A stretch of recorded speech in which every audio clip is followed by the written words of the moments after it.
দীর্ঘ 2 যুগ পর আগামী 25 জানুয়ারি চট্টগ্রামে যাচ্ছেন বিএনপির চেয়ারম্যান তারেক রহমান। তার আগমন ঘিরে বিপুল উৎসাহ উদ্দীপনা নেতাকর্মীদের মাঝে।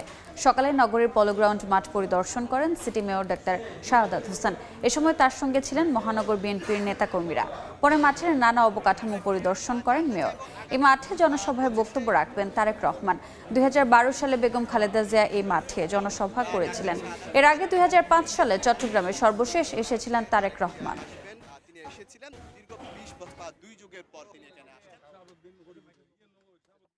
25 ডিসেম্বর 2025-এর ওনার প্রত্যাবর্তন দিবসে উনি কিন্তু জানান দিয়েছে ওনাকে কি পরিমাণ মানুষ ধারণ করে ভালোবাসে এবং ওনার কাছ থেকে মানুষ কি প্রত্যাশা করে। কাজে চট্টগ্রামবাসী অধীর আগ্রহ অপেক্ষা করছে উনি চট্টগ্রামবাসীর জন্য কি বার্তা নিয়ে আসছে, এবং ওই বার্তাকে উপলক্ষ করে আমরা মনে করি ইনশাল্লাহ আগামী এই জনসমাবেশটি জনসমুদ্রে পরিণত হবে।